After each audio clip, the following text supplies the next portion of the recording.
Друзья, приветствуем вас на YouTube-канале Gagos Media. Это проект «Единомышленники». Здесь мы ведем дискуссии по самым разным вопросам, обсуждаемым в нашем обществе.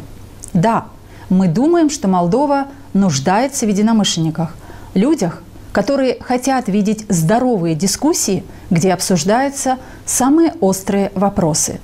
Проект «Единомышленники» создан для этого. Подписывайтесь, друзья, на наш канал, ну а если вы уже следили за нашими дискуссиями и они успели вам понравиться, то порекомендуйте вашим друзьям. Пусть они тоже подпишутся, ставьте лайки. Пусть нас, людей, которые создают условия для здоровых дискуссий и дискутируют, станет больше. Ну а мы готовы начать. Мы все хотим достойных условий жизни. Мы все хотим качественной медицины. Мы все хотим хорошие дороги и коммуникации. Мы все хотим высокие зарплаты и пенсии. Мы все хотим, чтобы работали законы. Мы все хотим лучшего для Молдовы, и это нас объединяет. Значит, мы единомышленники. Здравствуйте, друзья! Сегодня в студии проекта «Единомышленники» министр образования и исследований Республики Молдова Дан Перчун. Дан Перчун. С июля 2023 года министр образования и исследований Республики Молдова. С 2019 по 2023 годы депутат парламента Республики Молдова от политической партии ПАС. Председатель парламентской комиссии по социальной защите, здравоохранению и делам семьи. Подготовил более 100 законопроектов. В 2022 году окончил университет Бабиш-Бояи в Клуж-Напока, Румыния. Получил степень магистра социальной экономики. С 2014 по 2016 годы руководитель управления информатизации в Министерстве просвещения Республики Молдова. В 2014 году окончил Кембриджский университет, получил степень бакалавра в области политологии, психологии и социологии. Был вице-председателем Ассоциации молдаван Великобритании. 4-кратный вице-чемпион Молдовы по шахматам. Здравствуйте, господин министр. Добро пожаловать в нашу студию. Мы думаем, что у нас сегодня получится живая дискуссия, и мы сможем задать те вопросы, которые волнуют наше сообщество. Тема сегодняшней нашей встречи – система образования в Республике Молдова. Вызовы, решения и перспективы. Спасибо за приглашение. Да, рассчитываем на открытый разговор, поэтому у нас очень много вопросов. Плюс ко всему, надо сказать в самом начале, что мы решили проэкспериментировать и сообщили нашим подписчикам и зрителям нашего канала, что у нас будет министр в студии, министр образования, и мы получили очень много вопросов. Поэтому будут вопросы и от наших подписчиков, жителей автономии, которых очень интересуют вопросы образования.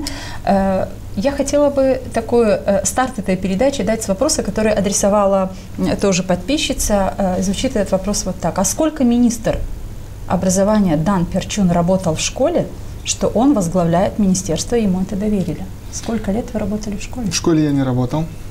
Не было у меня этого опыта до этого, в принципе.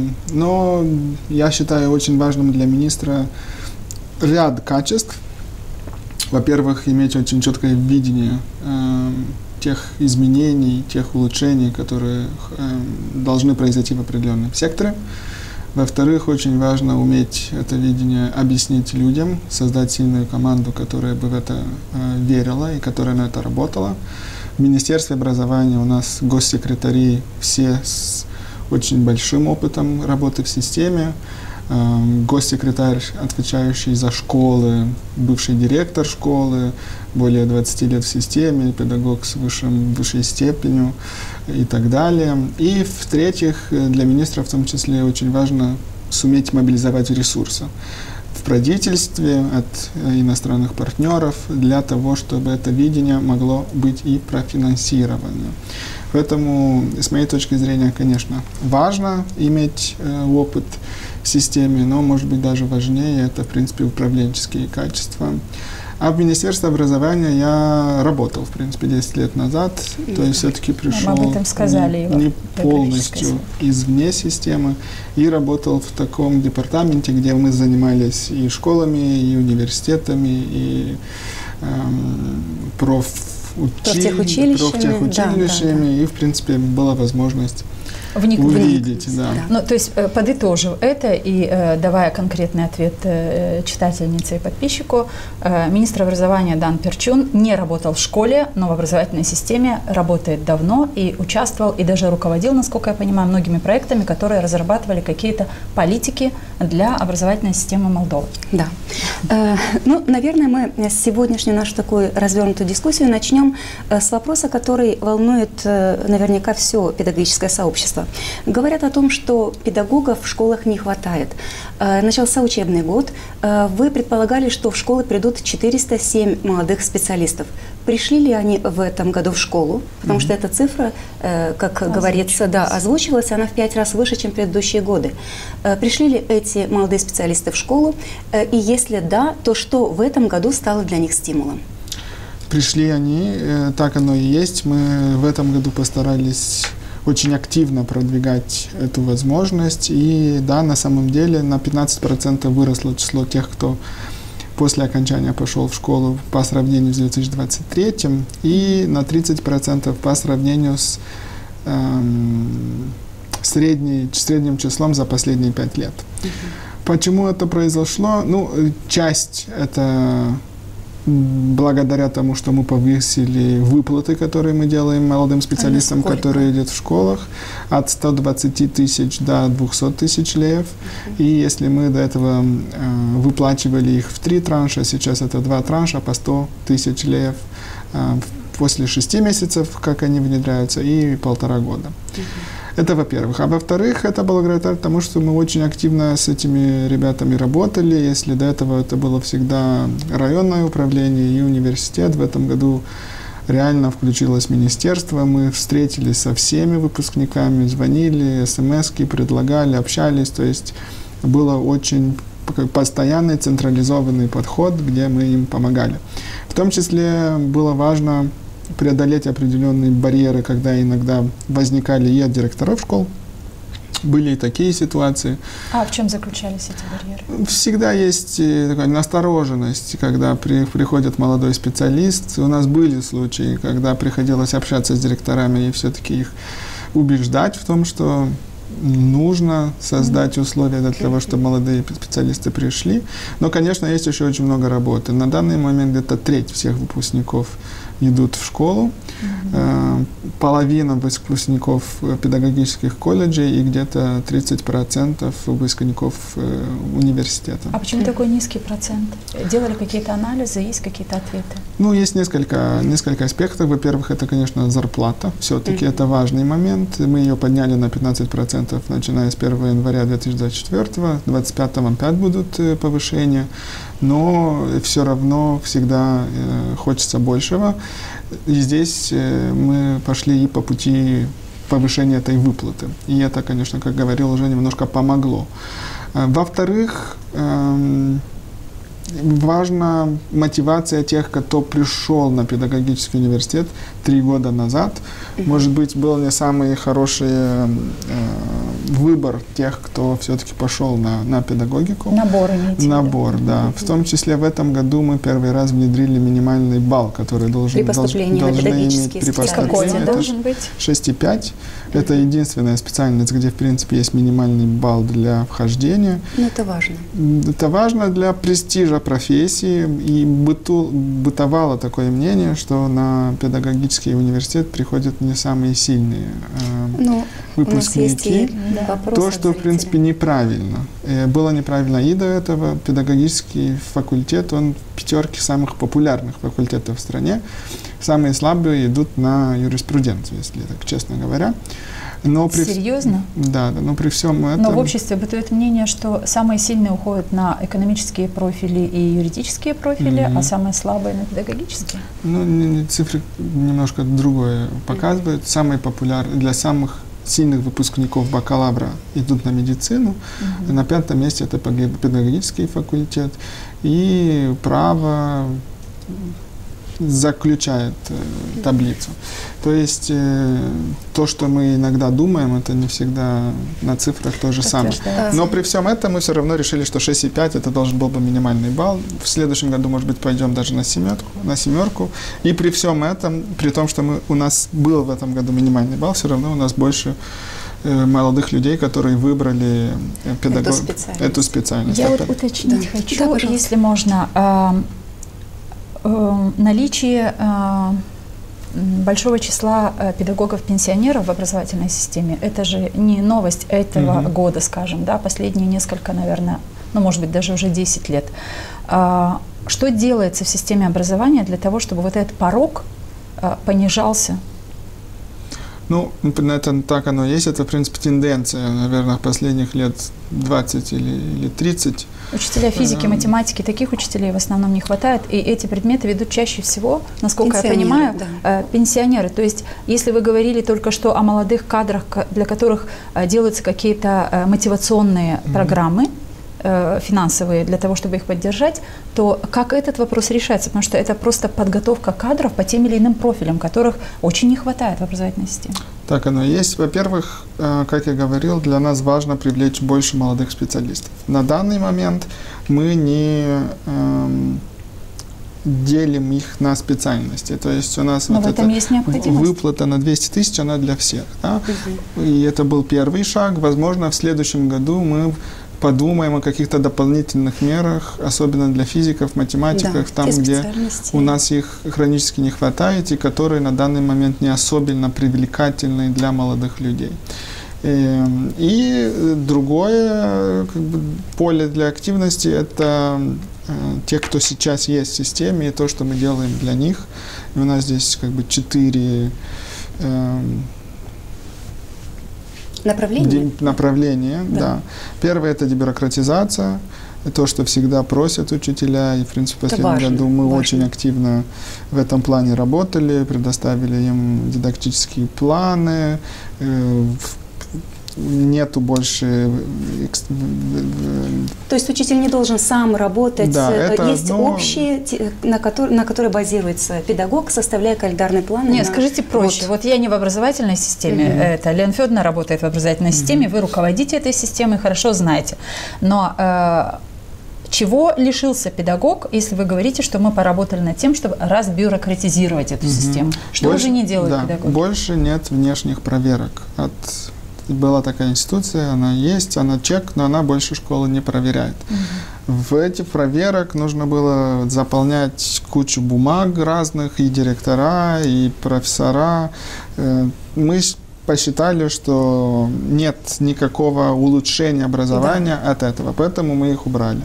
Мы предоставили дидактические планы. То есть до этого учителя должны были их сами делать на Весь год, да. Сейчас мы это все сделали для них, они могут их просто взять и употреблять, и до конца года будем предоставлять и дневные педагогические планы. То есть вы говорите о поурочном плане? То есть с чем учитель должен прийти на уроки? Поурочному. Мы их сделаем 5000 до конца года, и, в принципе, до конца следующего года 15 тысяч мы их сделаем из бюджетных средств, чтобы не приходилось делать самим. Потом, но этого не было никогда. Хочу вот здесь. Никогда этого не было. То есть это очень большой ноу-хау. Потом для тех учителей есть степени от дидактические. Для тех, у кого высшая степень, сейчас им уже не надо ее переутверждать. Да. Мы сказали, что она на всю жизнь. Это мы недели 3 назад был приказ в этом смысле. Учителя об этом знают?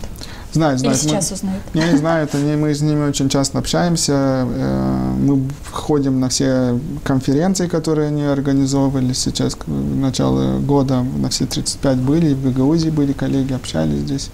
Не знаю, насколько хорошо в Гагаузии об этом знают, но так по республике, в принципе, известно. Но в Гагаузии будут знать тогда хорошо, когда вы будете чаще посещать Гагаузию. И вопрос... Да, будем посещать еще чаще, хотя я вам говорил, что, наверное, Гагаузия – это самый посещаемый регион, где я был чаще всего с момента, когда я стал министром. Были у вас и в Еминеску, и в Чакире, были и в Камрате, и в университете, были и колледж смотрели, которые вместе с турками должны сдать в эксплуатацию и так далее. Об этом тоже поговорим. То есть здесь были мы довольно часто, но всегда с удовольствием приезжаем и согласен, что нужно больше, поскольку общение, в принципе, было меньше. Это правда. И нужно и на русском, чтобы проще доходило. И кроме дебюрократизации мы стали выплачивать, покрывать затраты на формаре континуа. Да, приобретение канцтоваров и так далее. Нет, не это имеете в виду, но и это присутствует. Это обучение, продолжение обучения. Продолжение обучения. У нас 11 тысяч учителей, для которых мы в 2023-2024 полностью покрыли эти курсы, и мы изменили формат этих курсов. Если они квалификацию закрепляют или что за курс? Раз в 3 года учителя должны проходить курсы повышения квалификации. Либо школа платила, но очень часто приходилось платить. А сейчас самим учителям? Сейчас платим мы из госбюджета, и у нас большая программа, называется «Инвестимум профессор», инвестируем в педагогов. Учителей.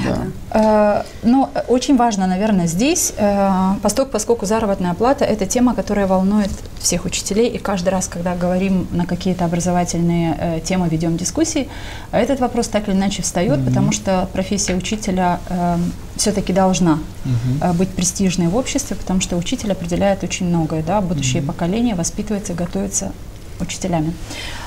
Если говорить о зарплате, какая сегодня зарплата от и до? Вот в сфере образования что получают молодые педагоги от и до, и педагоги, у которых, ну, скажем, средний солидный стаж? И еще добавлю вопрос, если уж мы говорим о заработной плате, вы сказали о том, что с января 2025 года будет повышение. Если вы готовы сказать, на сколько процентов, то озвучьте, пожалуйста. Мы готовы, но я не скажу.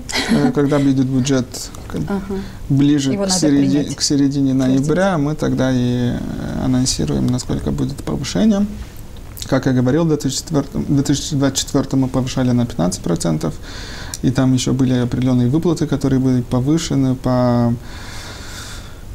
для руководителей класса, для лабораторий, для проверку тетрадей и так далее. Да, это дополнительная плата, и они довольно хорошо были повышены также.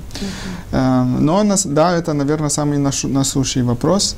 В среднем в образовании учителя в Молдове получают где-то 11 500-12 тысяч лей в месяц.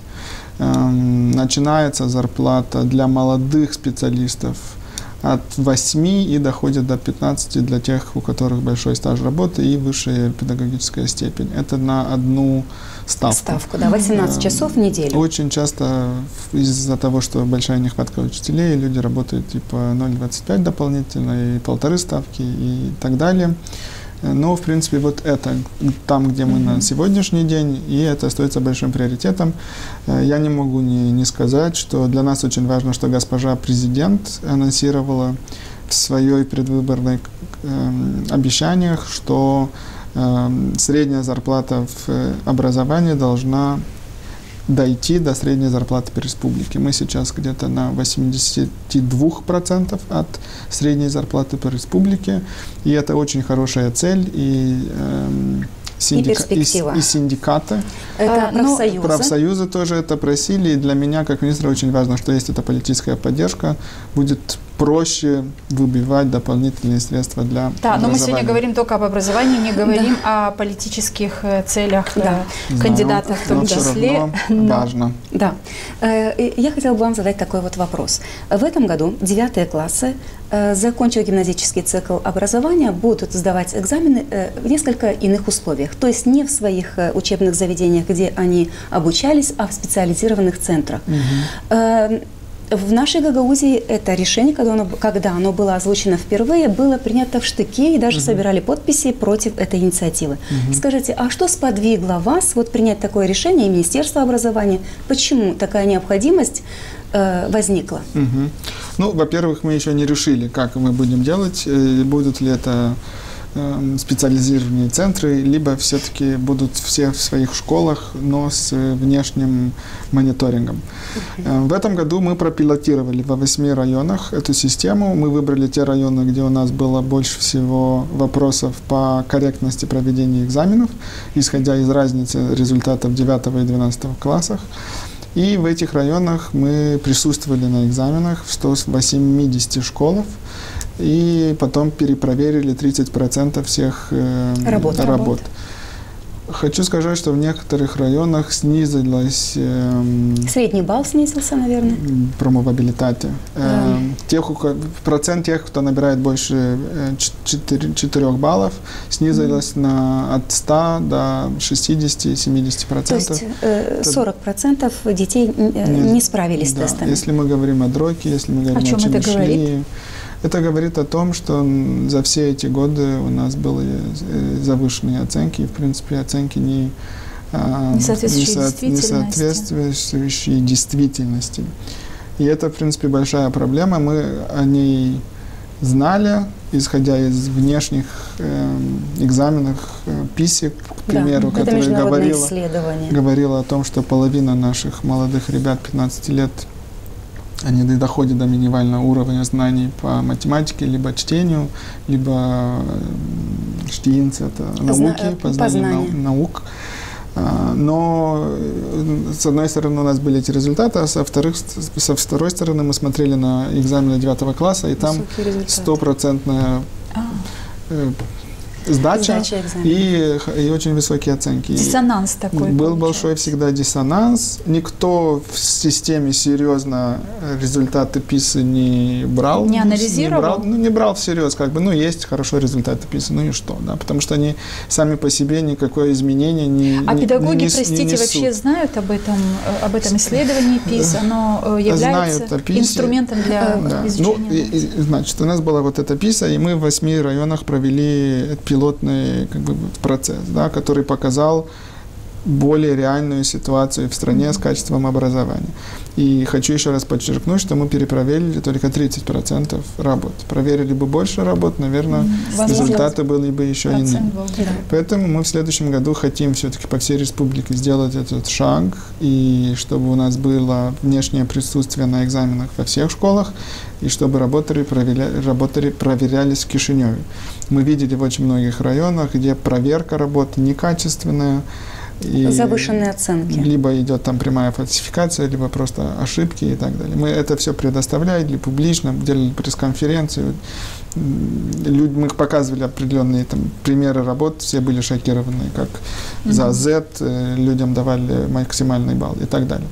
То есть проблема она есть, и поэтому мы хотим ее сделать в следующем году иначе экзамен. Но нужно очень к этому хорошо подготовиться. Потому что есть определенные риски, и когда я говорю, что подготовиться, это, в принципе, наш месседж для всех учителей. Будут правильные проведенные экзамены, и нужно работать с ребятами, которым нужна помощь. Со стороны министерства мы будем проводить предтест раньше. Мы обычно их делаем в апреле, в этом году сделаем в марте, чтобы дать больше времени изъявки проблем, выявить проблемы, и ребят, у которых есть проблемы, и потом, чтобы было время им помочь. С другой стороны, мы будем для 6 тысяч молодых ребят закупать бесплатные курсы математики. Вместе с районными управлениями найдем лучших учителей в районе, будем им доплачивать, чтобы они работали с ребятами, у которых большие риски несдачи экзаменов. И также будем предоставлять 3 попытки. Обычно всегда было 2. Две попытки, в этом году мы сделали 3 для пересдачи. Это июнь, июль и август. Господин министр, вы понимаете, что то, о чем вы сейчас говорите, я пытаюсь это слышать и анализировать, как родители могут на это отреагировать, да? То есть то, о чем вы сейчас говорите, это некая реформа в образовательной системе по отношению к девятиклассникам, и она, безусловно, вызовет недовольство у самих учеников, у родителей и учителей. Я думаю, вы осознаете... У учителей мы очень много общаемся по республике, в том числе по этому вопросу. Учителя, некоторые, большинство, я сказал, давно ждут это изменение. Они сравнивают это с изменением, когда было 2014 по бакалавру. Что тогда произошло? Нет, бакалавр, когда впервые стали сдавать экзамены. С камерами. При камерах, да. Это очень сильно повысило престиж учителей. Да. Потому что... На основании чего вы об этом говорите, что очень сильно повысило престиж учителей? От того, что учителя говорят. Сами подтверждают. Да, потому что вдруг хороший учитель стал очень ценным. Да? То есть, и что, этому способствовали камеры? Потому что до этого можно было решить проблему иначе. Не нужно было учиться, не нужно было иметь хорошего учителя, не нужно было уважать учителя, не нужно было искать для школы хорошего учителя и так далее. Можно было, в принципе, договориться. А когда у нас правильные экзамены идут, тогда разницу делают люди, которые могут хорошо преподавать и помочь. И общество начинает нуждаться в хороших учителей. Это во-первых. А во-вторых, вот в этих 8 районах произошли очень интересные вещи.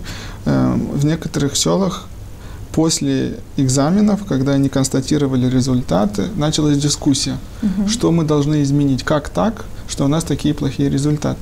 И мэр, как мэр может подключиться к школе. Первый раз родители поняли, какое на самом деле качество. Потому что у родителей, в принципе, ребенок приходит домой, у него хорошие оценки, родителю сложно понять, знает ли ребенок математику, знает ли ребенок химию для того, чтобы вникать, может быть, в Когда есть правильная система оценивания, есть и понимание, что где-то нужно подучить, где-то нужно помочь, где-то нужно включиться больше. И, в принципе, идет другая мобилизация вокруг образования и качества образования. Вы чувствуете эту мобилизацию? Я думаю, родителей, учеников и вот в этих педагогов. В этих районах, в некоторых селах, да, там, где мы были, где мы общались, реально эта дискуссия происходит. Сейчас идет интересный феномен. А по этому предмету общались в Гагаузии? Вот именно по Нет, поэтому мы в То есть Гагаузия не входила в те 8... Она не была в этих 8, во-первых, но, конечно, на всех собраниях, которые мы делаем с директорами и руководителями управлений, Гагаузия всегда присутствует, безусловно. Но почему же Гагаузия не вошла в это вот? Потому что не было такой большой разницы. Мы взяли районы, где... когда я говорю разница, это что?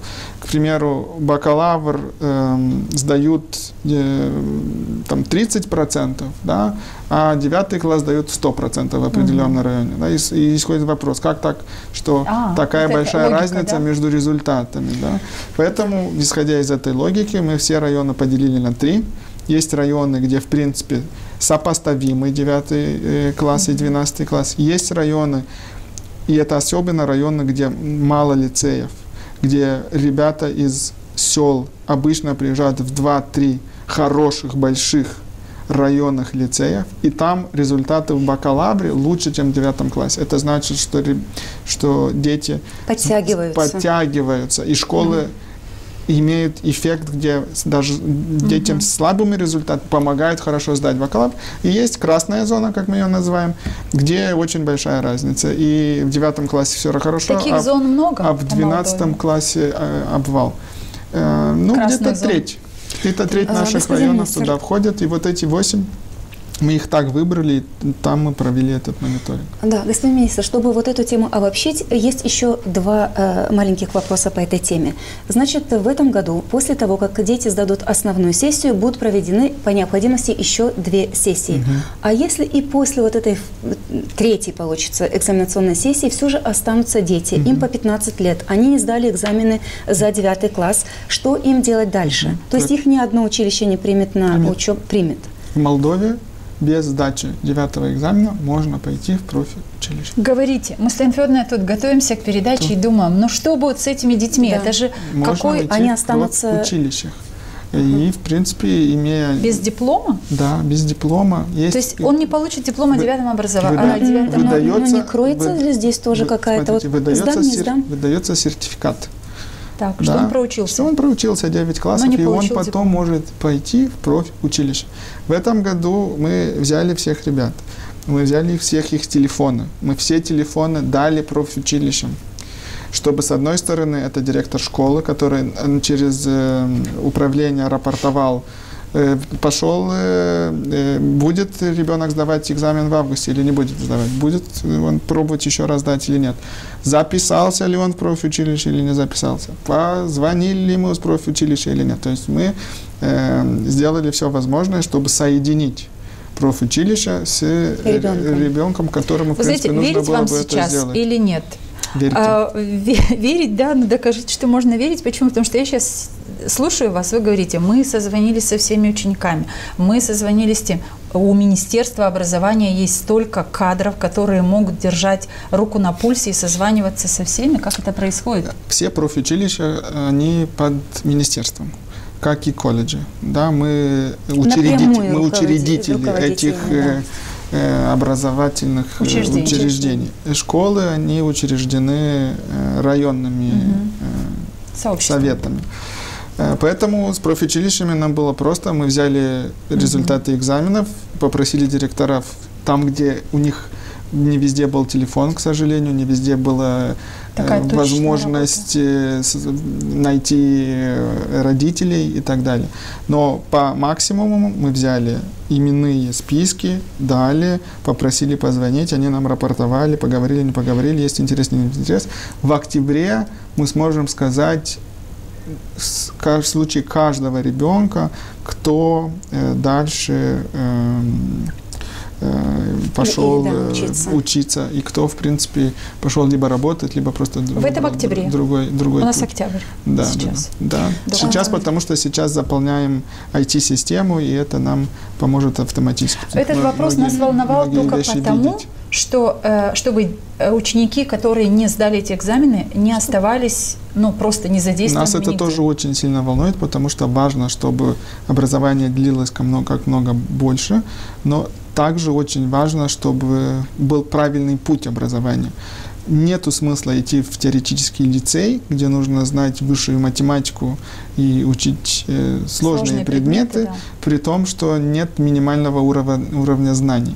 Поэтому для этих детей может быть намного более перспективно пойти на профессиональную, то есть изучить профессию, многие из которых профессии довольно хорошо оплачены в Молдове, и потом пойти работать. Все-таки я хочу еще один вопрос по этой теме задать. Наверняка в этом году детей, которые не сдадут экзамены, все-таки будет больше, чем при той системе, которая была, допустим, в прошлом году и в предыдущие годы. На ваш взгляд, в чем проблема? Почему наши дети недостаточно подготовлены в 9 классе? Проблема в том, что дети не хотят учиться? Или проблема в педагогах? Или проблема в тех программах, по которым дети обучаются в наших школах? В принципе, понемножку из всего, наверное. Больше всего все-таки роль играет нехватка учителей, либо из-за нехватки учителей то, что определенный предмет преподают все-таки неквалифицированные специалисты. И для нас, в принципе, это очень важная проблема, которую нужно решить. Во-вторых, есть и социальные факторы, которые влияют, безусловно. Родители, которые за границей, иногда бедность играет большую роль. Мы видим сильное коррелирование между результативностью и доходами семьи. Это видно хорошо и в ПИСе. То есть это такая совокупность проблем. Теперь возможные решения. Во-первых, что мы делаем в этом году, с теми школами. У нас были школы, где из 15 детей 14 не сдали в Кагуле. В Москве есть такое. Да, село. Из 15-14 не сдали. Сейчас, завтра наши коллеги едут туда, будут общаться со всеми, от директора до учителей, с родителями, в принципе, обсуждать, как вам помочь, что вам нужно дополнительно, либо, может быть, у вас нет, не знаю, помочь с учителями, программу для вас какую-то специальную сделать. В принципе, понять, откуда корни проблем. Мы пройдемся так по 10 школам, самым слабым, и будем для них внедрять определенные дополнительные меры помощи. И посмотрим, как это работает, потом сможем сделать на более большом уровне. Нам нужно двигаться дальше. У нас есть единственный момент, на который я хотела бы обратить внимание. Из-за того, что результаты экзаменов за 9 класс были недостоверными, программа усложнялась. Было понимание, что дети справляются с этой программой. Программа усложнялась. Она усложнилась настолько, что дети ее осваивают. А для того, чтобы это понять, нужно получить результаты точные и подумать, а не перегружена ли учебная программа. То есть здесь есть над чем подумать и поразмыслить. Да, а мой вопрос касается вот чего. Вы, как министр, предложили внести изменения в Кодекс о правонарушениях за оскорбление учителей и за несанкционированный доступ в учебные заведения. Можно узнать, на каком основании, что стало поводом для того, чтобы делать эти инициативы и чего вы ожидаете? Это было одно из самых больших запросов, которые мы слышали от учителей во всех встречах, где мы были, и в том числе от профсоюзов. Да. Чувствовали себя недостаточно защищенными, и среда все более и более сложная взаимоотношений, которые есть в школе. Поэтому мы, как сигнал, в первую очередь, обществу, решили, что нужно эти изменения внести. Мы надеемся, что ими никто никогда пользоваться не будет, но есть профилактическая роль этих изменений, и мы всегда говорим, что школа должна быть местом, где все себя чувствуют хорошо, комфортно и полны уважения друг к другу, и в том числе учителя к ученикам, и ученики к учителям, да, и родители и так далее. Да. То есть здесь все должны вместе работать для единой цели. К сожалению, не всегда так происходит. И мы посчитали, что эти запросы от учителей, в первую очередь, они имеют основанность. И есть смысл на них отреагировать. А станут ли они в случае внедрения и применения каким-то таким кирпичиком в правильном выстраивании или в повышении имиджа учителя?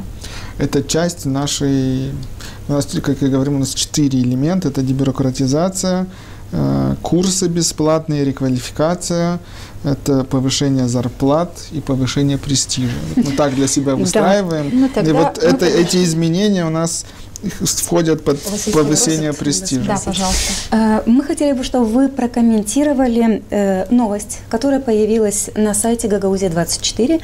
И вот этот сайт раньше обслуживал интересы, скажем так, бывшего Башкана и его команды. Сейчас как бы по наследству перешел к нынешней власти в Гагаузии. И вот на этом портале появилась такая вот заметка, новость о том, что вы, Министерство образования, издали приказ о сокращении персонала учебного заведения спорт-лицея в Камрате.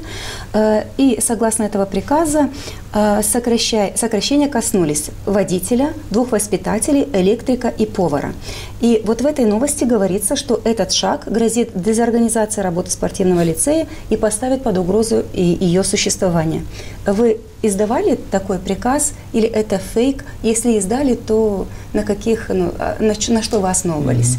Я искал, в принципе, всеми новостями приказ. Обычно его публикуют. Нет такого. Его там нет, потому что его там нет. Вы не могли, на мой взгляд, подписывать такой приказ, потому что это... Нет такого приказа, поэтому он нигде и не публикуется. Речь шла о том, что вы подписали такой приказ. Так нет, поэтому нет такого приказа. И они бы его опубликовали, если он был. Ваши полномочия входят в такой... Подписывать такие приказы?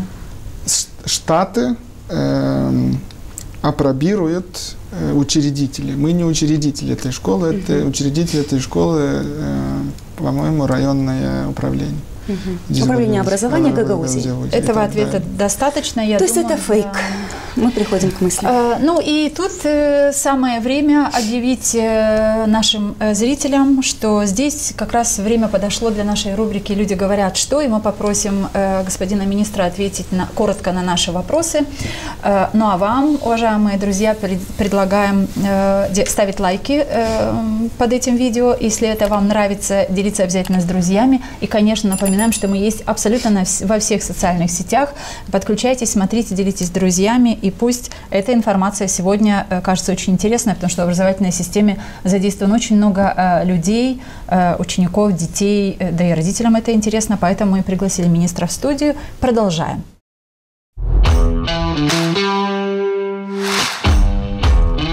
Люди говорят, что...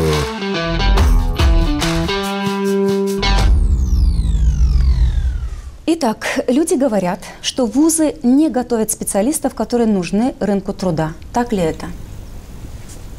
В определенной мере эта проблема есть, и мы ее понемножку решаем. Есть несколько корней этой проблемы. С одной стороны, должна быть более хорошая инфраструктура, должны быть те условия, которые гарантировали, что мы подготавливаем хороших специалистов. За последние 3 года мы больше 500 миллионов лей вложили в университетов. С 2025 у нас будет еще один большой проект Всемирного банка, еще 30 миллионов евро до 2029 пойдут для модернизации наших университетов. Такие большие вложения. 30 миллионов евро? Да. Это очень большие вложения. 25 мы уже вложили, 2030 не было никогда, в принципе, за последние лет 20 таких программ. Но для нас очень важно, потому что нужно предоставлять условия, которые бы повышали процент тех, кто выбирает оставаться в Молдове. Но кроме этого, и нужно и программы усовершенствовать. Мы сейчас приняли новое постановление правительства по так называемому дуальному обучению. Это значит и возможность работать, и возможность учиться в том частью той же программы. И начнем в следующем году с 7 программ, где это станет возможным. Это будет банковские услуги, контабилитате, бухгалтерия, маркетинг и логистика. Это маркетинг и логистика, и IT, и инженерия, еще несколько программ, всего их будет 7. И это очень сильно сближит, в принципе, рынок труда с университетом, начиная с 4-го семестра. Большинство времени студент будет проводить на предприятии. У нас сейчас такая модель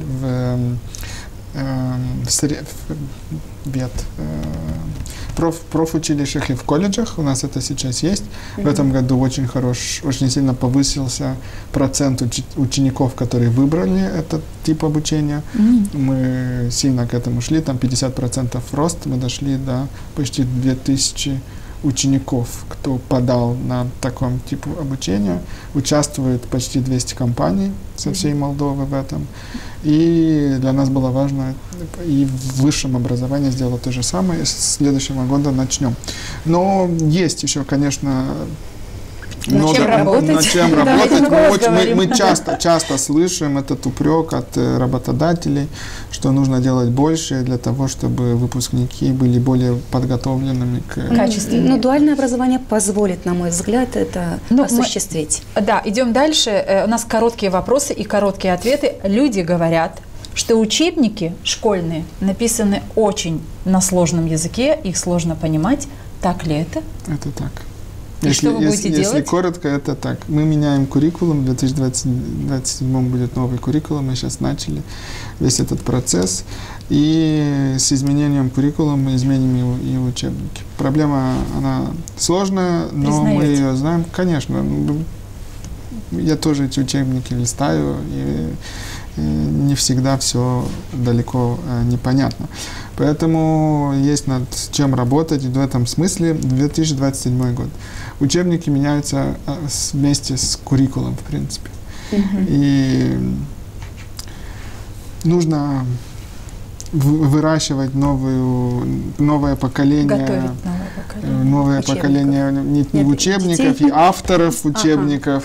И нужно осмыслить и передумать, как мы работаем с издательствами. Это подъемно нашей кадровым способностям Министерства образования? Последний раз Министерство делало курсы для тех, кто делает учебники в начале 2000 году, тоже из проекта Всемирного банка, когда первый раз сделали все учебники и стали потом...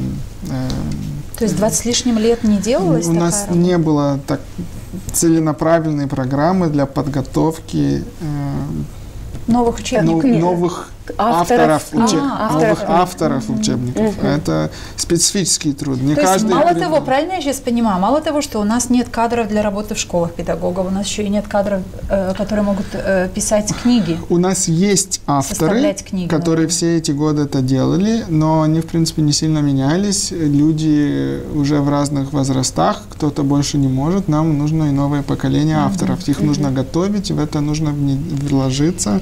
И мы до конца этого года в том числе начнем. В том числе начнем ездить в Румынию, хотя не знаю, сколько это популярность в Гагаузии, чтобы там учиться этому. У них более хорошо этот процесс поставлен. Будем ездить в Эстонию, смотреть, как они там это делают. В принципе, для Молдовы учебник важнее куррикулума.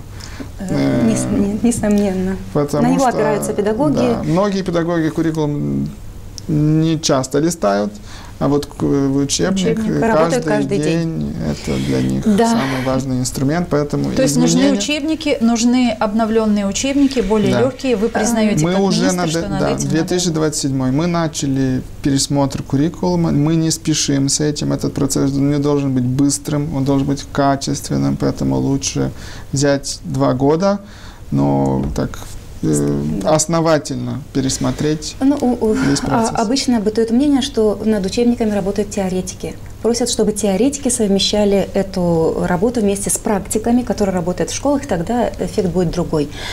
Следующий вопрос из рубрики «Люди говорят». Люди говорят, что власти страны хотят закрыть школы с русским языком обучения. Так ли это? Это не так. Даже наоборот, если вы посмотрите, в этом году у нас была очень ясная политика, что должны соблюдаться правила, и классы для лицеев должны открываться только там, где минимум 2 класса. С очень некоторыми исключениями, когда школа находится на 20 километров удаленности от самой близкой школы. И мы довольно категорически это правило соблюдали. Для русских лицеев это правило не действует. Это не действовали вообще, и поэтому мы там, где 5 детей открыли, 10 класс везде, для всех русских школ.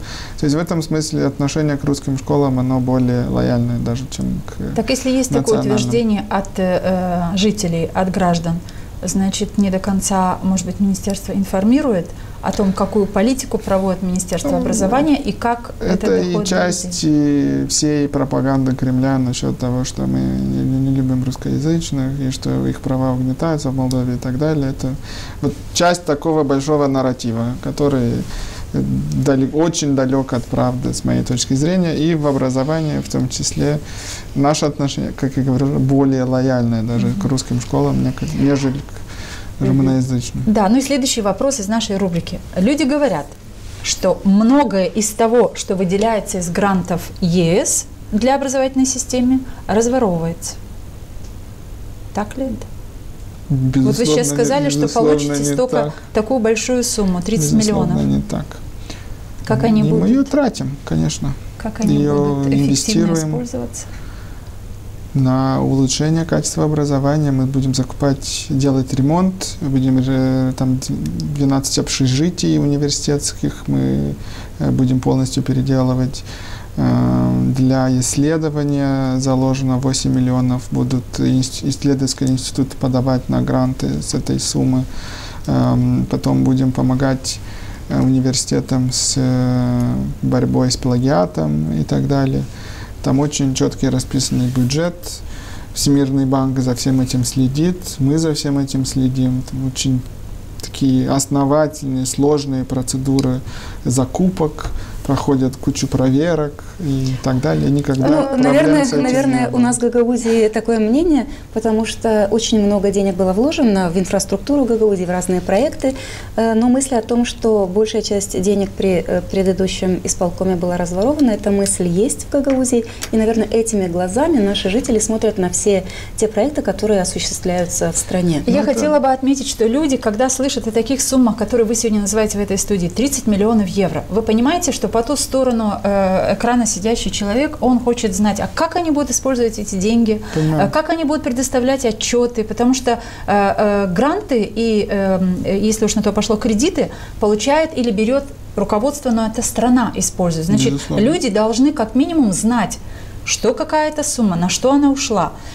Вы сейчас перечисляете, на что вы намерены потратить, но люди хотят и отчетность видеть. Конечно, покажите, как вы их потратили. Как вы это обеспечите? Отчетность есть. Есть у вас в ваших кабинетах, а как это видят люди? Безусловно. На любой запрос мы эту информацию предоставляем. А может быть, без запроса? Насколько открыто сегодня Министерство образования предоставлять вот и какие-то финансовые отчеты по финансовой деятельности, скажем? Полностью, безусловно. Мне кажется, вы извините за такие... Весь бюджет, он публичный. Все закупки, они публичные. Можно зайти на сайт и посмотреть, сколько стоит там переделка общежития, к примеру, да, потому что есть личная закупка, есть заявки, которые были поданы, Согласна. Сколько пошло. Можно пойти посмотреть на это. Смотрите, господин министр, вот все, что вы говорите, конечно, оно есть, но не все же люди могут знать, как пользоваться в интернете, как найти тот или иной сайт и получить ту или иную информацию. К сожалению, действительность еще такая, да, люди разного возраста, граждане этой страны, еще не все умеют пользоваться этими инструментами. Но у нас есть общественное телевидение, и Молдова-1, и канал ГРТ, на котором представители разных образовательных учреждений, Министерства образования могут доступно, так же, как вы сейчас нам тут в этой студии говорите, могут точно так же говорить о том, на что потрачена та или иная сумма, и тогда это будет более понятно и принято. Мы здесь, слава Богу, чтобы об этом говорить. И вот насчет этих 30 миллионов, как я говорил, там 14,5 миллионов пойдут на общежитие. Общежитие для университета. Да, если вам кажется, что 30 миллионов это много для нашей образовательной системы, это очень мало. Это очень мало? Да. А сколько нужно вообще образовательной системе? Я понимаю, что вы как экономист смотрите. Если вы были в общежитиях недавно, то вы их видели. И там одно общежитие, чтобы его переделать, это от 1,5 до 2 миллионов евро. Ну, мы знаем общежитие Камрадского госуниверситета. Чтобы нормально сделать ремонт, чтобы сделать термоизоляцию, чтобы сделать энергоэффективность, были такие хорошие, нормальные условия. Это, в принципе, вот цена для одного общежития. Условия 21 века. Сейчас общежитий только в Кишиневе 50. 50, которые надо реконструировать. Общежитие Камрадского государственного университета, он вошел в то число общежитий, которые будут... Мы еще не приняли решение, как мы будем распределять деньги между университетами. Они подадут заявки, и потом мы решим. Да, мы тут подсказываем руководству Камрадского госуниверситета, спешите искать, когда можно подавать заявку для того, чтобы и Камрадский госуниверситет получил поддержку деньги для того, чтобы наконец-то это общежитие могло бы быть нормальным, соответствующим условиям жилья для 21 века. Господин министр, люди говорят, что в молдавских школах появятся учителя из Румынии. Своих не хватает. Так ли это? Нет, это не так. Ну, недостаточно сказать нет. Это просто не так. Да, я тоже слышал. Очень много фейков, особенно в Гагаузии. Нет румынских учителей, которые приедут в Молдову. Как этот фейк работает?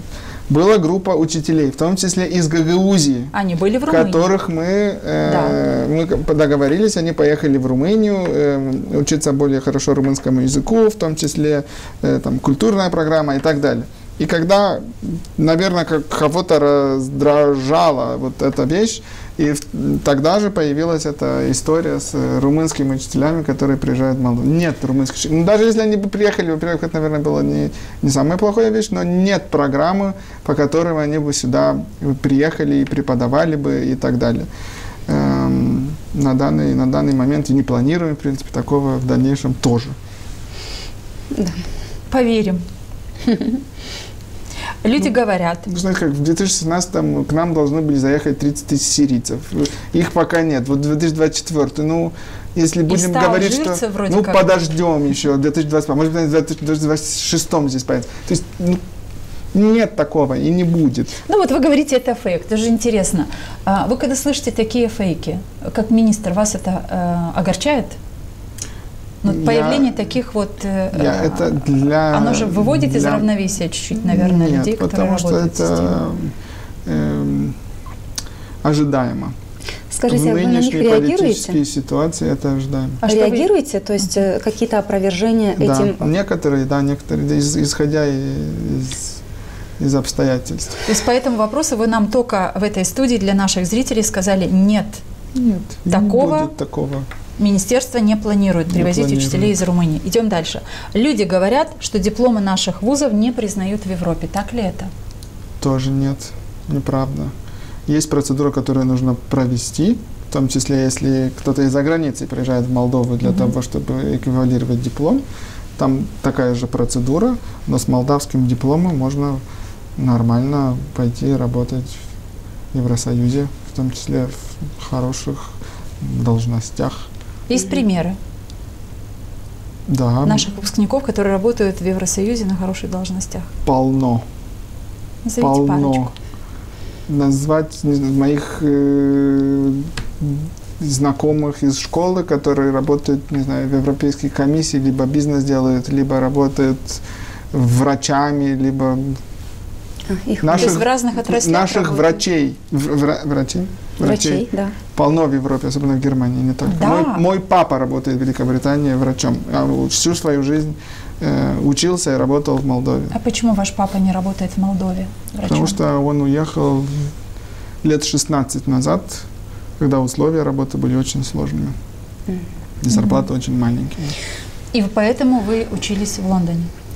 Я учился, потому что я выиграл стипендию, которая мне покрыла эту возможность. И я, 2 года в школе там проучился, 11 и 12 класс. Что нужно ученикам, чтобы выигрывать такие стипендии, нашим молдавским школьникам? В сегодняшних условиях. Хорошее качество образования. Безусловно. Безусловно. И у нас оно где-то есть, но не на среднем уровне. Нужно поднимать все школы. Есть и очень хорошие школы, особенно государственные школы, и в принципе в всех районах. Но среднее качество нужно поднимать. Поэтому мы делаем то, что мы делаем сейчас. Цитата? Да, цитата. Вы знаете, что в преддверии выборов, которые предстоят уже в ближайшее воскресенье, раздается разного рода политическая реклама, агитация и так далее. И вот в одной из газет... агитационные материалы, правильнее будет сказать. И вот в одной из таких газет мы вычитали следующее. Анжела Руссу, психолог теоретического лицея города Опница, говорит о том, что именно от нас, учителей, власти все время пытаются отмахнуться. Они все время говорят о каких-то инвестициях, об европейском выборе, а на практике закрытие школ и так называемая оптимизация. Как вы можете прокомментировать высказывание вот этого педагога? Ну, есть у коллеги свое политическое мнение, имеет все право его высказывать, но, в принципе, неверно. Все инвестиции, которые мы делаем в образование, они существенные, они в том числе происходят с помощью наших партнеров, западных партнеров в первую очередь. Только через программу «Европейское село» мы сделали ремонт в 116 школах, больше 300 миллионов лев. Это пошло. Это за последние 2 года. И за 24-25 уже было опробировано в проектах на еще 400 миллионов. Это еще 160 школ. Вместе с УНИСЕФом и Всемирным банком мы ремонтируем туалеты. Санузлы в 162 школах. Сейчас в 200 школах мы закупаем компьютеры и интерактивные доски.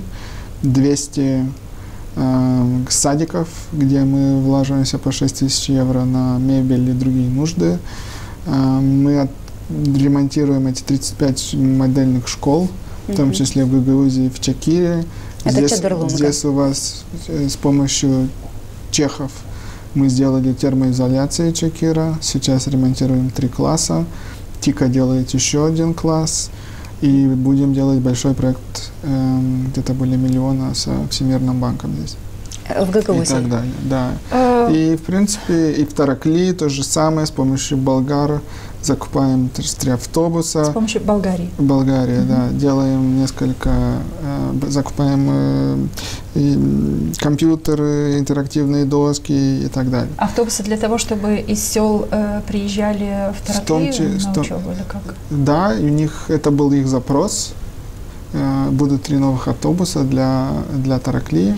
Мы с помощью Румынии закупили сейчас 69 автобусов по всей республике. В следующем году из госбюджета будем закупать автобусы. Мы же находимся в Гагаузии, и мы будем сейчас тянуть одеяло на себя, поэтому меня интересует ответ на такой вопрос. Когда вы говорите о том, что будут проекты и будут профинансированы, будут профинансированы проекты по ремонту или строительству санузлов, Гагаузия включена в этот проект? Потому что в Гагаузии есть, мы знаем, достаточно школ, где санузлы оставляют желать лучшего, где по сегодняшний день, еще в 21 веке, девочки, мальчики ходят в туалет на улицу. Наверняка включена. Я сейчас не смогу вам назвать школу, не помню. Но когда завершится передача, 162, но если вдруг проверить. Не включена Гагаузия, нужно включить Гагаузию. Мы проверим, вот такая. И поименно назовем школы, которые будут в эти инвестиции к ним пойдут. Да. В том числе мы из госбюджета в прошлом году 17 школ отремонтировали, в этом году где-то 22 будут, по 25 миллионов каждый год только на это. Плюс уже большие вложения от Евросоюза через ЮНИСЕФ и Всемирный банк. Эти 160 школ, это почти 4 миллиона евро. Вот вы спрашиваете, на что идут. У людей голова кружится от этих цифр, я так думаю. Вы, в свою очередь, говорите, что это очень мало для образовательной системы. И 30 миллионов, и 4 миллиона, и еще что-то. И это все очень мало. Это мало, потому что у нас здания все старые.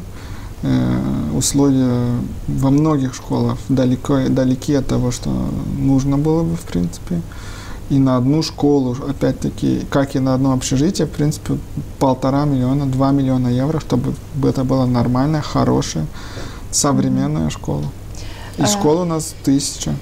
1000 школ. Вот эти миллионы, которые вы ожидаете получить, инвестировать в систему образования, есть среди них гранты, кредиты страна взяла на это? Как? Да, во-первых, мы не ожидаем, они уже внедряются. По этим послам-узлам готовы все технические проекты. До половины следующего года ремонт будет закончен. По Европейское село 1 там все работы закончены. И начинаем с Европейское село 2 и так далее. То есть где-то на разных уровнях. Этапах проекты, но они все идут. Часть денег кредиты, часть денег гранты. Обычно все кредиты сопровождаются грантами, которые покрывают процент кредитов. И это очень дешевые деньги для модернизации системы. И деньги будут нужны, и они нужны для этого. Из госбюджета делать промодернизировать систему нет такой возможности на таком уровне и с таким оборотом. Вот если Молдова станет членом ЕС, какие новые перспективы откроются перед молодежью? Есть у вас ответ на этот вопрос? Во-первых, для студентов это программа Erasmus, которые они могут проучиться определенное количество времени за границей, потом вернуться обратно в Молдову. Это большие вложения в модернизацию инфраструктуры, это то, что мы ожидаем больше всего. Экипименты, инфраструктура и так далее. Возможность общаться, передвигаться без границ и так далее. Скажите, пожалуйста, а если страна вступит в ЕС, смогут ли выпускники наших лицеев поступать в вузы других стран Европейского Союза? Они сейчас могут, но тогда что изменится? Они давно могут. Они давно могут. К тому же очень многие имеют румынское гражданство. Это значит, что по европейским ценам могут учиться. И стипендии получают. И стипендию получают, и так далее. И этих возможностей будет все больше. Но реально то, что для нас важно, это инвестиции. Возможность иметь доступ к серьезным вложениям в инфраструктуру. То, чего мы нуждаемся больше всего. Недавно приезжала глава Еврокомиссии Урсула фон дер Ляйен, вы видели там целый пакет на 1,8 миллиардов евро на следующие 3 года для страны. И это очень большие и нужные вложения, чтобы мы могли делать большие инфраструктурные проекты. Дороги отремонтировать, госпитали отремонтировать, школы, садики и так далее. И хватает очень много. У Молдовы, у самой Молдовы есть эти деньги, чтобы без европейских грантов, кредитов справиться с теми вызовами, которые есть перед образовательной системой? Нет. Мы сейчас из госбюджета уже тратим где-то 5,8% по сравнению с PIB, с ВВП. Это значительно больше среднего в Европейском Союзе. То, что значит, что мы как государство уже делаем большие затраты, у нас большие вложения на образование. Идти дальше без очень быстрого экономического роста и иметь возможность вложиваться в большие суммы. У нас, к сожалению, со своими силами не хватит. Мы тут, наверное, 30 секунд буквально вам дадим. Мы понимаем, что когда 2 человека задают вопросы, а 1 только отвечает, это нелегко. Поэтому наш чай, самое время, можно ответить. А мы сообщим... Да, пожалуйста. Облепиховый чай. Спасибо. Да, и мы сообщаем нашим зрителям, да, очень полезный, осенняя пора. Нужно витаминизировать свой организм. Ну а мы сообщаем вам, что единомышленники в нашей студии сегодня находятся министр образования Республики Молдова, образования и исследований, так правильно называется министерство, Дан Перчун, и мы говорим о вызовах, о проблемах и о перспективах развития образования в Молдове. Мы продолжаем наш разговор, поэтому вы, друзья, не отходите от нас, продолжайте ставить лайки, делиться с друзьями и, конечно, помните, мы есть везде в социальных сетях. Пусть нас будет больше тех людей, которые вовлекаются в дискуссии. Полезные разговоры всегда полезны, и более того, активный гражданин – это такой гражданин страны, который знает, что происходит и вырабатывает свою точку зрения сам. Мы для этого и проводим эти дискуссии, чтобы помочь гражданам нашей страны выработать свою точку зрения. Мы вернулись, работаем. И следующий вопрос, который мы хотели бы задать. В образовательной системе всегда есть жалобы учителей, родителей, детей. Вот можете сказать честно, как министр, каких таких жалоб поступает больше в министерство, с которыми вам приходится работать? От учителей, от родителей, от детей? Больше всего, наверное, от учителей. Но это и следствие того, что мы больше всего все-таки общаемся с учителями. Это в мае мы очень целенаправленно начали ходить на родительские собрания. Я был, наверное, на 5. Особенно потому, что хотели... Обычное школьное родительское собрание, и вы его посещаете? Как да, вот да, общешкольные или классные? Общешкольные, общешкольные, да? Да. Для меня было важно понять, чего ожидают родители. И поэтому, поскольку все-таки мы больше всего встречаемся с учителями, с родителями не так часто, думаем, сейчас закончится этот период, опять начнем. Все-таки больше всего жалоб или мнений, лучше сказать, мы слышим от учителей на данный момент. И что хотят учителя? Что хотят учителя? Учителя хотят... поэтому, в принципе, мы программу свою тоже выработали, исходя из того, что учителя чаще всего нам говорят. Когда я начал свой мандат, первые 2 недели занимались только встречами, то есть с каждыми группами, понимать, в принципе, какие есть ожидания. И поэтому мы и ставим этот акцент на дебюрократизации, бесплатных курсах, зарплате и престиже. То есть вы реагируете на те... Это 4 запроса самых больших. Есть ли жалобы, что учителя занимаются во время учебного процесса какой-то политической агитацией? Есть ли у нас такие жалобы? Не так часто, нет. не сказал бы, что нам часто пишут на эту тему. Ну и здорово. Господин министр, можно задать такой вот вопрос? Мы с вами говорили про гимназии, мы говорили про лицеи, про высшие учебные заведения, но, наверное, будет непростительно, если мы не зададим вопросы про детские сады. В детских садах, будучи депутатами Народного собрания Гагаузии, мы с Екатериной Федоровной заметили, что, и нам говорили об этом так же, как и вам, педагоги, работающие в детских садах, заведующие, о том, что финансирование в детских садах распределяется неравномерно. И мы даже хотели написать законопроект, который будет работать на территории нашей автономии и будет помогать распределять финансы между всеми детскими садами, сельскими, городскими, правильнее, чтобы на одного ребенка не приходилось в сельском саду 8 лет, я не знаю, какие сейчас нормативы, условно. но да, условно, а в других садах на лей 2, 3, а то и, может быть, больше. Но мы заметили, что на эту проблему обратили внимание и вы в министерстве, и какое решение предлагаете? У нас будет новая формула в 2025 году, мы ее пилотируем в 4 районах. Если это будет удачно, я думаю, будет удачно, мы ее внедрим по всей республике. Она очень разная от формулы финансирования школ. Сразу хочу это сказать. А в чем разница? Она построена снизу вверх, исходя из реальных нужд, которые есть в каждом садике.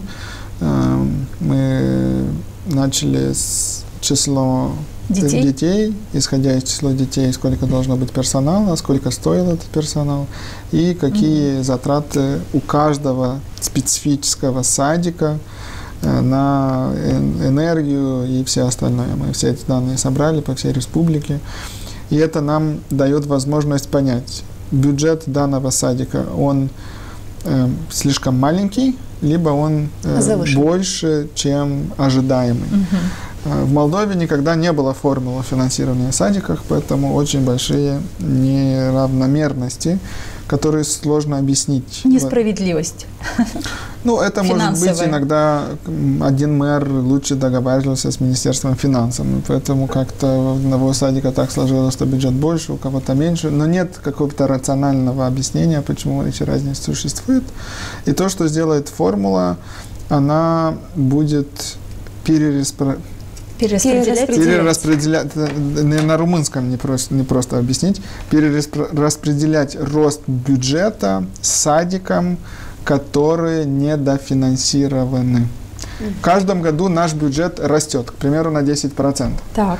Садики, которые, исходя из наших подсчетов, на данный момент получают слишком мало, вместо того, чтобы получать среднее повышение на 10%, будет примерно получать 15%. А садики, которых исторически было финансирование больше, чем в принципе должно было бы быть, исходя из всех параметров, они получат меньше? 5 или 7. То есть из роста на следующий год у всех бюджет вырастет, но сильнее вырастет у тех, кто недофинансирован хронически, исторически. Мы видели, к примеру, 2 садика, у обеих по 40 детей. Да? В одном садике на ребенка выделяется 30 тысяч лев, а в другом 60 тысяч лев. А почему так? И они через 3 километра дистанции. Это же мы видели в Гагаузии, и поэтому у нас тогда и возник вопрос. Но даже тогда, когда вы говорите вот это, я опять же к тому, мы же говорим сегодня и в теме обозначили, что вызовы, которые стоят перед образованием. Вы же понимаете, что даже эта формула, о которой вы говорите, которую вы изобретаете, придумываете для детских садов, чтобы уравновесить или чтобы справедливо распределялись финансы и давали возможность развивать детские сады, вы опять получите недовольство, потому что не нравится, когда забирают что-то, не нравится, когда не додают. Ну вот мы всем, тихо молчим, когда дают все равно бюджет повысим, это важно. Но процент роста будет разным. Теперь мы во всех этих 4 районах встречались со всеми примарами и со всеми директорами садиков. И дискуссии были довольно хорошими. Люди поняли, в чем смысл. Общий вопрос тогда. Больше проблем в образовательной системе со школами либо с садами? Со школами. Со школами. Да, у нас время для того, чтобы перейти уже к вопросам, как мы говорили, господин Перчун. У нас наши подписчики нашего канала задавали вопросы, мы их собрали в один блок и хотим вам их адресовать. Ваши ответы ждут люди, которые их задали. Ната Чеботарь пишет: «Меня волнует, что люди со средним баллом 6 и 7 поступают в педагогические вузы и потом идут в школу учить наших детей и внуков. И вообще, может ли служить нехватка учителей серьезным основанием для того, чтобы в педагогические вузы набирали всех подряд, в том числе, кто по баллу больше никуда поступить не смог?» Вы частично об этом говорили, но 6,7 баллов... Минимальный балл сейчас 6,5. Это единственная специальность, где такое существует. И это новшество, возможно, да? Мы повысим до 7, но тут тоже должно быть все-таки эквилибру, равновесие.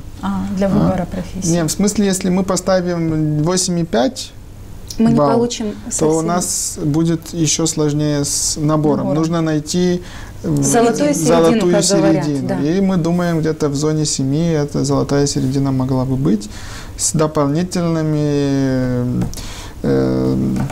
вещами, которые нужно сделать, чтобы все-таки привлечь лучших в образование. И мы продублировали стипендии, самые большие стипендии сейчас. Называйте цифру. Какая стипендия? 3640 на 3-м или 4-м курсе в педагогическом университете, исходя из факультета, исходя из того, 3 года программа или 4 года программа. А другая стипендия для других студентов сегодня? 2 раза меньше, в третьем, это, поделите на 2, 100, 1800. Стимул достаточно хороший. 3640 и 1800, получается, другие студенты. Здесь надо акцентировать внимание. 3640 леев получает стипендию от государства студент, который выбрал педагогическую профессию. В 3-м году обучения. Начинается на 3-м курсе обучения. 2500, наверное, я сейчас. То есть стартовая стипендия это 2500.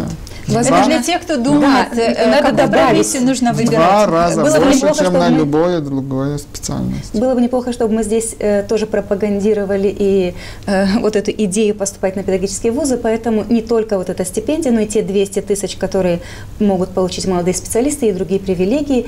В нашей стране, я думаю, что это очень хороший задел для того, чтобы становиться педагогами и идти в эту профессию. Друзья, если молодежь нас смотрит, то, конечно, понимаете, нужно выбирать профессии учителей, потому что, во-первых, они нужны стране, а мы хотим, чтобы страна была крепкая, развитая и образованная, тогда вот государство создает условия. Хорошие стипендии, хорошее общежитие построит, обещает министр.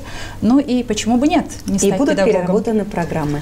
Да, и другой из наших зрителей, Гавриил Тулпа, попросил узнать, будут ли построены крытые спорткомплексы для спортивных школ в Камрате.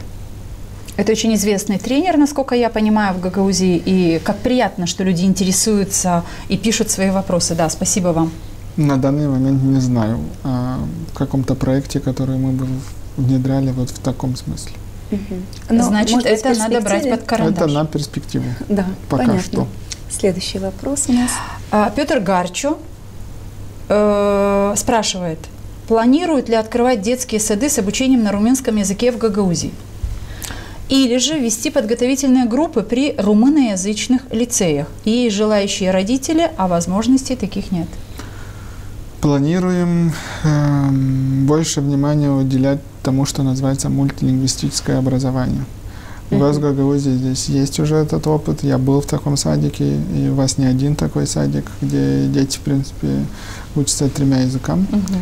Мы сейчас для школ меняем формулу финансирования. Школы, которые будут внедрять это мультилингвистическое образование, опять-таки у вас есть несколько, в том числе Чакир, будут получать более большие бюджеты, и учителя, которые будут преподавать либо на гагаузском, либо на румынском дополнительные дисциплины, кроме саму языковую дисциплину, будут, опять-таки, иметь более большие зарплаты. То есть мы хотим это немножко все-таки простимулировать, в том числе финансово, и должны признать, что в Гагаузии есть хорошие наработки в этом смысле, и есть многие садики где-то происходят, и несколько школ также. Вы знаете, я здесь хотела вам сказать о том, что, конечно, идея прекрасная, но здесь надо быть очень внимательными к тому, как это реализуется.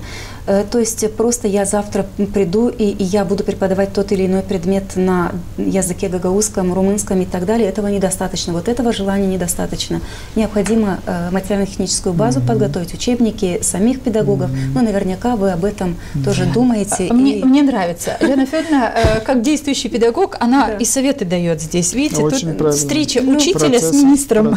Дополнительно. Такой встречи больше, возможно, не будет, чтобы задать вопросы министру. Поэтому... Согласна. Я вижу в этом много пользы и для министра, и для образовательной системы. Безусловно. Процесс непростой, но никогда до этого не было финансовой поддержки. Вот мы сейчас меняем формулу, появятся и дополнительные деньги, и стимул для школ, которые попытаются это внедрить. И мы, конечно, и с материалами и так далее. И если есть и программа по изучению румынского языка, которая также в Гагаузии очень многие второй год мы уже ее финансируем. У меня есть предложения по этой программе, но я их уже вам выскажу после программы нашей. У нас очень мало времени, а много вопросов, и мы должны их задать. Да. Вопрос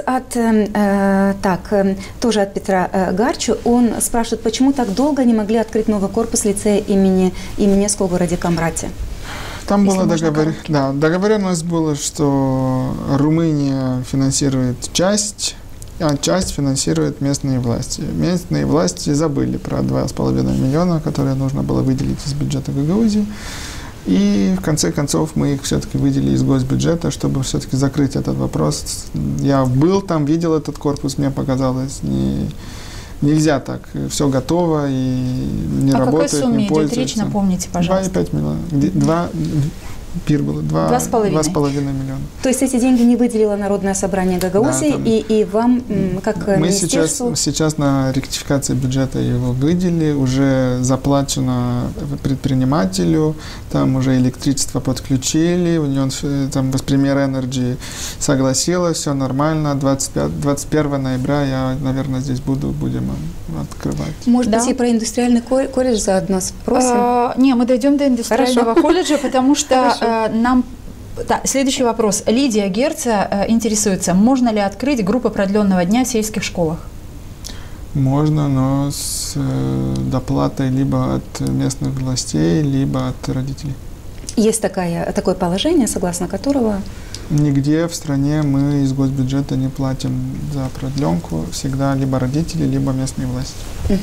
Да, следующий вопрос. Хорошо, следующий вопрос, который я все-таки возвращаюсь к вопросу по индустриальному колледжу. Григорий Стоянов Григорий Стоянов спрашивает, что с Камрадским индустриальным колледжем, когда его откроют, на каком языке будут вестись предметы, построят ли сперва общежитие или откроют без них, то есть вопросов у него много. Не столкнется ли Камрад с кризисом жилья в случае, если откроют без общежития данное учреждение? Каким будет преподавательский состав?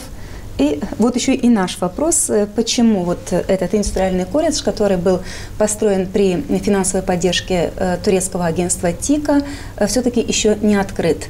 Существует такая риторика со стороны бывшего башкана Гагаузии, что вы стопорите, простите за слово, стопорите этот процесс открытия этого учреждения. Откройте. Нет, за последний год мы, наверное, двигались быстрее, чем за все предыдущие года. Надеемся мы открыть в сентябре 2025. Деньги мы заложили на оплату учителей и так далее на следующий год. Уже, в принципе, должны будем провести набор. Преподавать будем на румынском, турецком и, возможно, английском. Это была часть нашей договоренности с Турцией. Все правительственные решения, которые нужно было принять, мы приняли. Будем набирать понемножку учителей и находить учеников.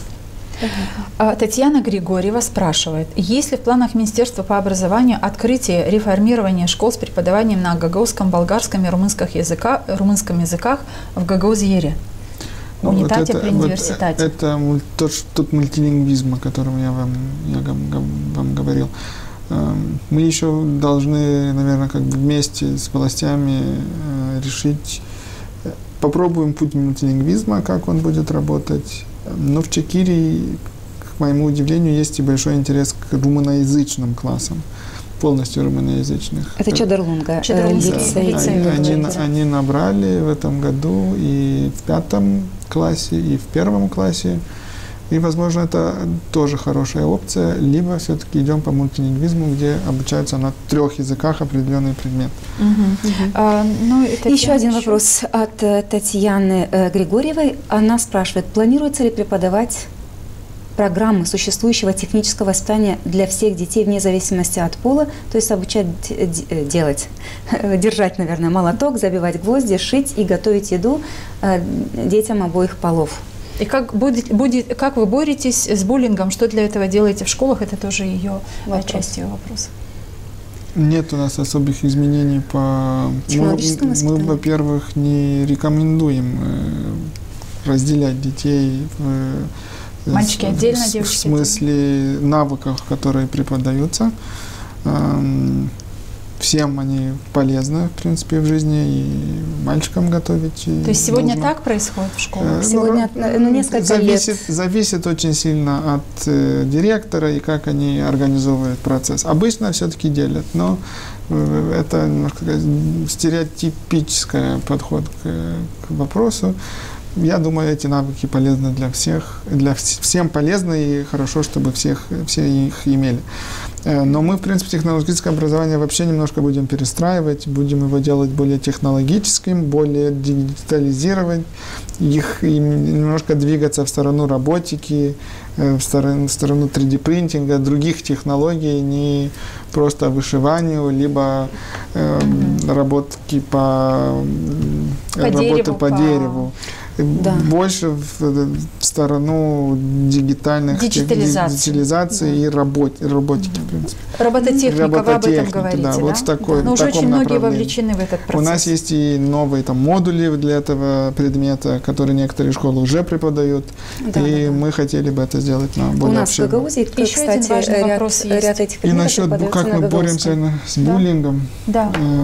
Во-первых, вот в этой большой программе по обучению учителей, 11 тысяч учителей, мы туда внедрили целый модуль про буллинг.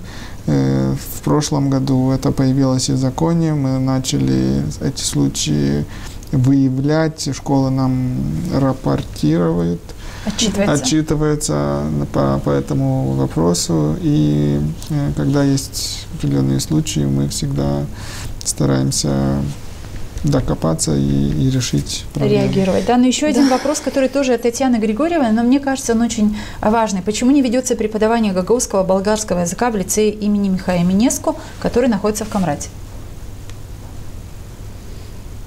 Нет запроса на это, наверное. Ну, у Лены Федоровны тут есть позиция, да, Лена Федоровна, я ее слышала. Позиция почему? Потому что если это учебное заведение находится на территории автономии, то гагаузский язык, как один из 3 языков, который является на территории Гагаузии официальным, он тоже должен преподаваться. Но программы предлагают сами учебные заведения, вы их только утверждаете, но мне кажется, что на уровне государства такие рекомендации давать нужно. Ну, я почти уверен, что они преподают русский язык как второй иностранный. Ну, Лена Федоровна говорит о гагаузском языке. И, возможно, может быть, это было бы тоже предмет обсуждения. Но я когда там был, такого запроса к нам не было. Мы открыты, в принципе, обсуждать. Вы знаете, вот отвечая на несколько вопросов, вы говорили о том, что нам надо с властями автономии по колледжу, как раз говорили, да, индустриальному. Мы знаем, какие отношения сейчас между Кишиневым и Камратом. В общем-то, впрочем, как часто бывают такие отношения, но сложные, напряженные. Но такими, как сейчас, нам кажется, что никогда такие отношения между Кишиневым и Камратом не были. В этих условиях мешает это вашей работе Министерства образования контактировать с Гагаузией, выполнять всецело те меры и работы, которые вы планируете? Не становится ли это преградой для контактов с управлением образования Гагаузии? Мы общаемся напрямую с директорами, когда есть нужда. Общаемся с управлением образования. И довольно взаимопонимающие. Есть иногда определенные действия, с которыми мы не до конца не согласны, и они политически мотивированы, поэтому мы всегда стараемся передать управлению нашу позицию на этот счет. Иногда это меняет действия управления. И властями как таковыми у нас нет коммуникации, но с управлением, с директорами школ, с университетом, с профессиональными профучилищами, которые у вас здесь есть, постоянное общение довольно хорошее. Как я вам говорил, ни разу здесь уже был. И, в принципе, не чувствуем проблемы. Но нам передавали, что в том числе со стороны властей Гагаузии не сильно поддерживают общение управления с министерством, к примеру. Еще один вопрос, который, мне кажется, мы его обязательно должны задать. Неформальный сбор средств в школах. Я знаю, что вы входили или руководили даже проектом, который делал определенный анализ по образовательной системе. Какова ситуация? Есть ли такая проблема? Если да, что вы делаете? Проблема есть, безусловно. Нам на нее часто жалуются. Во-первых... Жалуются родители? Да. У которых просят деньги для школ? Да, определенно. Некоторые родители, да, жалуются. Во-первых, в следующем году у нас будет опять большой соцопрос, чтобы мы могли понять, насколько эта проблема обширная, каков такой эстиматив. Ситуация какая? Сколько собирают, в принципе, по республике. Такие опросы делали до 2019 года, и можно было понять из года в год, какая динамика. Да? Мы опять его проведем в следующем году, чтобы знали, с чего мы начинаем, и смотрели, как это все-таки падает, чтобы могли мониторить. Сейчас очень сложно сказать, если проблема хуже или лучше, чем в прошлом году. Нет у нас объективной какой-то базы данных. В следующем году она будет. Кроме этого, мы создали возможность для школ, которые хотят все-таки сотрудничать с родителями, возможность просить родителей помочь на определенный проект с определенной целью через государственную систему платежей, через МПей. Процесс должен быть таким. В начале года и родители, и директор школы, и ученики как бы решают, что хотелось бы нам делать какие-то затраты. Это должно быть апробировано, и можно предложить тем, которые хотят, в принципе, участвовать в этом, через государственную систему платежей сделать эти пожертвования. Мы как государство будем видеть, какие суммы, на что они тратятся, и это в том числе поможет, чтобы анонимизировать эту помощь. Это самое важное, чтобы она была добровольная и анонимизированная. И кроме этого, в том числе у меня лично были разговоры с директорами, где нам на которых нам жаловались. Проводили беседы, это одно. Во-вторых, мы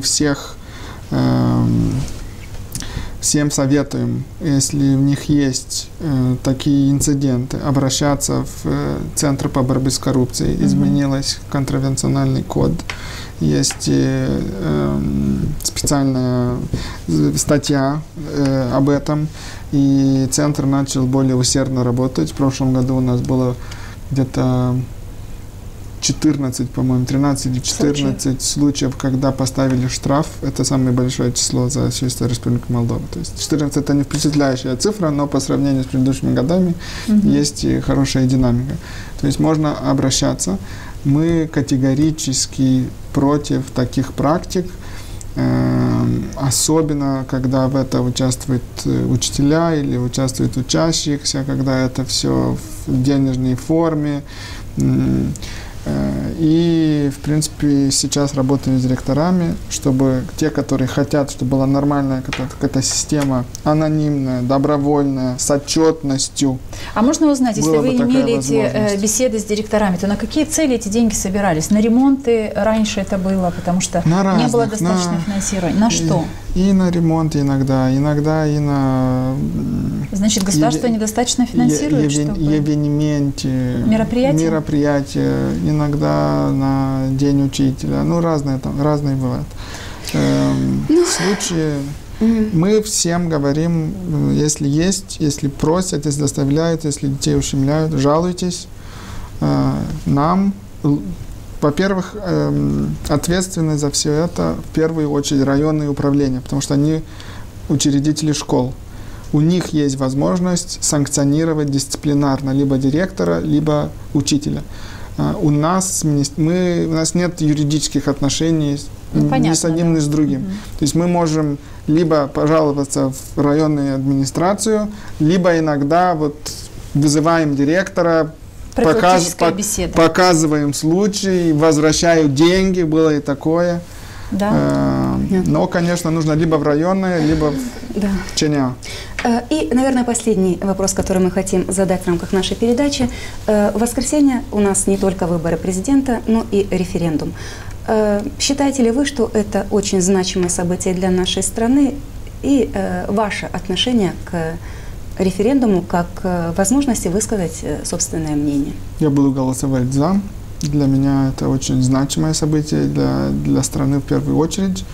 Я хочу жить в свободной стране, в демократической стране, где возможно поменять власть, где нет риска, что если ты протестуешь, тебя заберут в автозак и в каком-то подвале потом найдут. Это во-первых. То есть для меня это ценностный выбор. И это модель государства, которую я хочу видеть.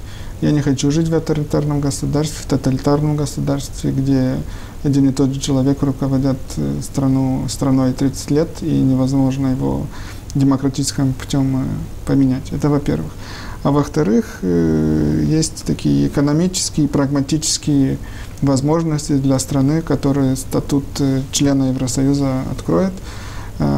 И те инвестиции в инфраструктуру, которые делаются по всей стране, в том числе в Гагаузии. Вот здесь отличная дорога, недавно сделанная, да, в том числе из европейских денег.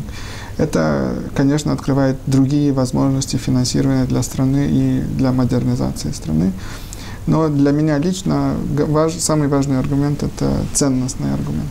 А потом и прагматический интерес по вовлечению инвестиций. Хоть Лена Федоровна сказала, что это последний вопрос, но у меня родился еще один вопрос. Год с лишним вы возглавляете Министерство образования. Вы достаточно молодой министр.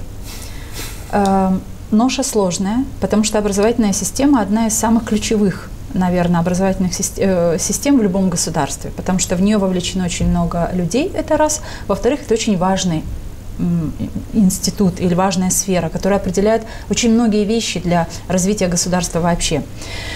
За этот год с лишним больше было разочарований в том, что вы возглавили, у вас лично, или больше было таких моментов, которые давали какой-то прилив сил для работы?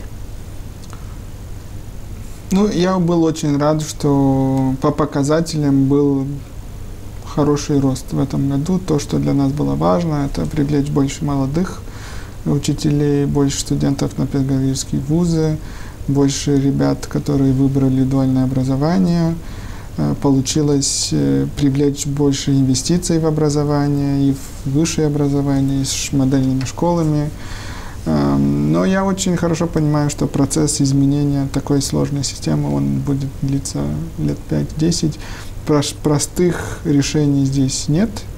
То, что было возможно сделать быстро, мы, в принципе, попытались сделать быстро. К примеру, дебюрократизация, которая ничего не стоит, это просто такое отношение показывает к системе, и нужно прислушиваться к тому, что давно говорят учителя, и то, что мы смогли быстро изменить, мы изменили. Но кардинальные изменения, они требуют средств и времени, и определенной стабильности вектора. Нехорошо для таких больших систем, когда видение того, что нужно системе, меняется каждые 2-3 года. И я думаю, если у нас будет такая определенная стабильность в этом направлении, все получится. Но процесс, он не быстрый. Вы шахматист? Какая шахматная партия сейчас нужна стране? Ход. Европейская партия. Спасибо. Да, спасибо. Мне кажется, что сегодня получилась очень интересная беседа. Я думаю, что и педагоги, и родители, и даже ученики, если станут смотреть нашу программу, очень много интересного для себя откроют вот в нашей этой беседе. Спасибо за возможность. А мы говорим вам спасибо. Елена Коронит, Екатерина Жекова. Это проект «Единомышленники». Друзья, подписывайтесь на наш канал, ставьте лайки, делитесь с друзьями. Не устанем об этом говорить, потому что сейчас очень важно, чтобы еще больше людей вовлекались в такие дискуссии и информировали себя, просвещались и становились бы активными гражданами. Именно эту цель преследуем мы, авторы «Единомышленников», и говорим вам: подключайтесь к нам всегда, присоединяйтесь, мы есть абсолютно во всех социальных сетях. Ждем следующей встречи с следующим гостем. Он будет обязательно интересным, и беседа будет важной. Оставайтесь с нами. Мы все хотим достойных условий жизни. Мы все хотим качественной медицины. Мы все хотим хорошие дороги и коммуникации. Мы все хотим высокие зарплаты и пенсии. Мы все хотим, чтобы работали законы. Мы все хотим лучшего для Молдовы, и это нас объединяет. Значит, мы единомышленники.